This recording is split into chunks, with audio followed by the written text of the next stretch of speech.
காலங்களை கடந்த கடவுளே, படைத்தல், மீட்டல், வழிநடத்துதல் என்னும் முப்பெரும் பணிகளை மூவரு கடவுளாக வல்லமையோடு செயல்படுத்துகிறவர் நீரே. தமத்திருத்துவ ஆண்டவரே, இதோ இந்த புதிய நாளில் நாங்கள் பிரவேசிக்கச் செய்த உம் கருணை மிகு திருவுளத்திற்கு நன்றி ஐயா. ஆற்றலின் ஆண்டவரே, இந்த நாளிலே விவிலிய வகுப்புகளுக்கு சென்று கொண்டிருக்கும் பிள்ளைகளை எல்லாம் உமது ஆசீர்வாதம் அருளும் கைகளில் சமர்ப்பித்து வேண்டுகின்றோம். தூய பவுல் பிலிப்பியருக்கு எழுதிய திருமடல் அலகு 5 அருள் தரும் வார்த்தை 8 என்னை பொறுத்த மட்டில் என் ஆண்டவராம் கிறிஸ்து இயேசுவை பற்றிய அறிவே நான் பெரும் ஒப்பற்ற செல்வம் என்று சான்று பகர்வதை வாசிக்கின்றோம். இதோ பெற்றோரும் பெரியோரும் தந்த ஆர்வத்தால் உன்னதராம் உம்மையும் உமது வாழ்வு தரும் படிப்பினைகளையும் கற்றுக்கொள்ளும் வாஞ்சையோடு விவிலிய வகுப்புகளுக்கு செல்கின்ற எல்லா பிள்ளைகளையும் நீர் பரிபூரணமாக ஆசிர்வதித்தருளும். உமது ஆவியின் கொடைகளாலும் கனிகளாலும் நீர் இப்பிள்ளைகளை நிரப்பும்படியாக உம்மை மன்றாடுகிறோம் ஆண்டவரே. உம்மை பற்றிய அறிவே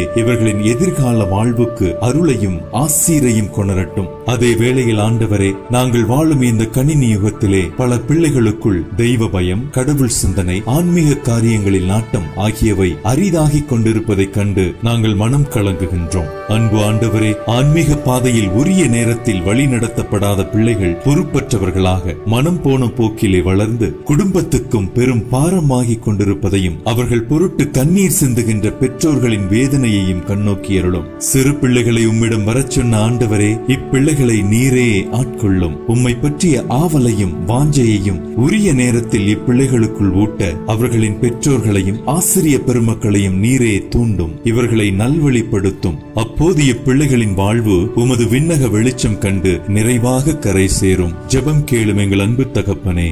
ஆமேன்.